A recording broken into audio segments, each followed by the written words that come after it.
Perkenalkan, nama saya Muhammad Azhar Rahman dengan NIM K00259093 dari kelompok SGD A1. Sini saya akan menjelaskan beberapa skenario. Kita masuk ke skenario yang pertama. Saat kegiatan bermain, Rusdi, seorang anak laki-laki usia 4 tahun, tiba-tiba berhenti berlari karena sesak napas. Dengan bibir dan ujung jari tampak kebiruan. Rusdi kemudian berjongkok beberapa saat hingga kondisinya membaik. Ibunya menyampaikan bahwa sejak bayi, anak sering mengalami kebiruan, terutama saat menangis atau lelah, dan pernah didiagnosis dengan tetralogy of Fallot. Pertanyaannya, eh, kita masuk ke pertanyaan yang pertama. Jelaskan sirkulasi fetal, oke, atau fetal circulation. Pertama-tama kita pahami terlebih dahulu bahwa sirkulasi fetal ini berbeda karena pada janin itu belum menggunakan paru-paru untuk bernapas. Jadi darah yang kaya akan oksigen berasal dari plasenta masuk melalui vena umbilicalis, lalu ke ductus venosus untuk masuk ke vena cava inferior. Nah, sesampainya di jantung, tepatnya di atrium dextra, darah itu tidak semuanya pergi ke paru-paru. Sebagian besar darah dialirkan langsung ke atrium kiri melalui lubang foramen oval. Selain itu, terdapat saluran ductus arteriosus yang berfungsi mengalihkan darah dari arteri pulmonal langsung ke aorta.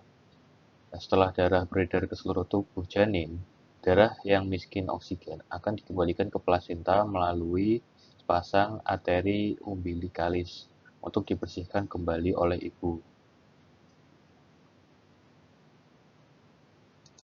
Selanjutnya, untuk soal yang kedua, jelaskan salah satu gangguan akibat gagalnya penutupan struktur fetal setelah lahir. Normalnya saat bayi pertama kali bernafas, tekanan jantungnya akan berubah dan menutup saluran tersebut. Tapi jika gagal, akan muncul gangguan klinis. Yang pertama, jika saluran antara aorta dan arteri pulmonal tetap terbuka,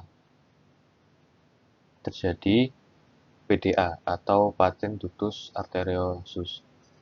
Ini menyebabkan darah dari aorta bocor kembali ke paru-paru sehingga membebani kerja jantung dan paru. Yang kedua, jika lubang di sekat atrium gagal menutup, kondisinya dinamakan PFO atau patent foramen oval. Pada kondisi ini, darah bersih dan darah kotor yang bercampur, dapat bercampur.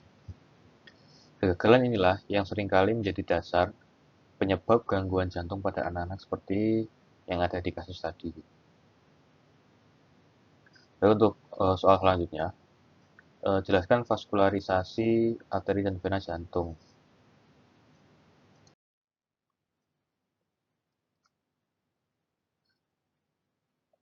Eh, jadi untuk suplai darah arteri di jantung itu dia didukung oleh arteri pericardia coprenica yang merupakan cabang dari arteri thoracica interna, serta dibantu oleh arteri musculofrenica dan frenica superior.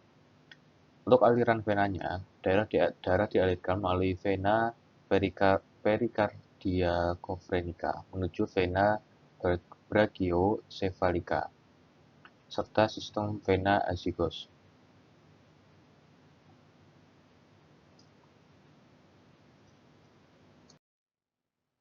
Baik, kita masuk ke laporan yang kedua.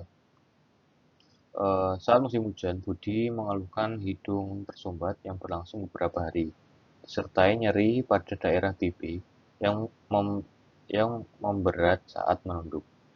Ia juga merasakan lendir kental mengalir ke tenggorokan.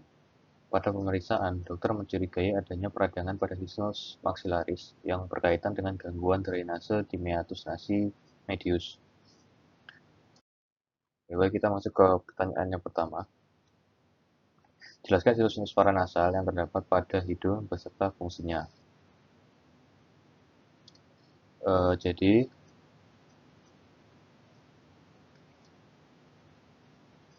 dari gambar yang bisa kita lihat, ada 4 pasang sinus paranasal utama pada wajah manusia. Yang pertama, ada sinus frontalis dahi,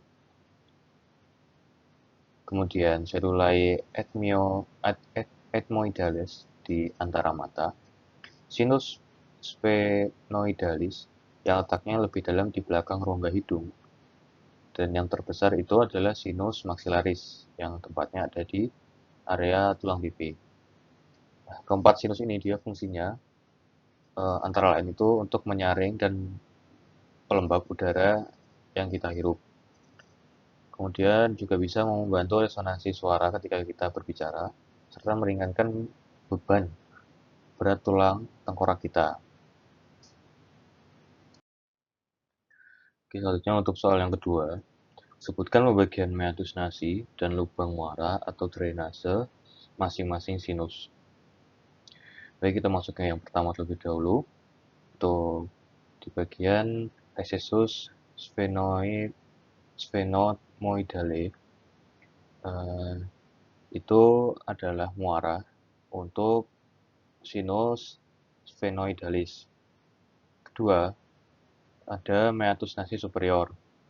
Ini untuk sebagai tempat muara bagi cellulae ethmoidalis posterior. Kemudian yang ketiga, yang paling kompleks adalah meatus nasi media.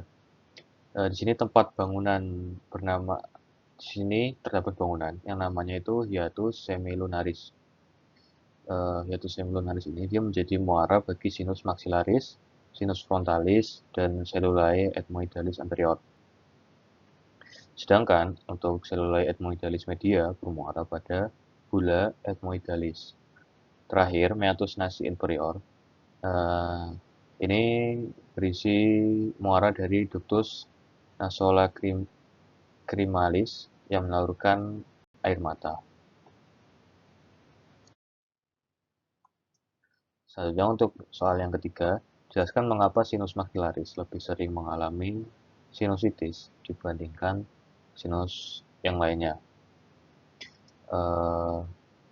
Hal ini itu disebabkan karena letak lubang drainasenya atau ostiumnya yang berada di bagian atas dinding sinus, bukan di dasar. Nah, secara gravitasi, lendir itu sulit untuk keluar secara alami kecuali didorong oleh silia. Nah, kalau sumbatan di meatus nasi medius seperti pada kasus ini tadi, lendir akan terjebak di dasar sinus maxillaris. Kemudian dia akan menjadi media pertumbuhan bakteri yang nantinya akan menyebabkan nyeri hebat terutama pada saat menunduk karena tekanan lendir yang berpindah posisi. Nah, itu kenapa menjadi alasan kalau drainase di meatus media ini jadi kunci kesehatan sinus maxillaris. Mungkin itu saja yang dapat saya sampaikan. Sekian, terima kasih.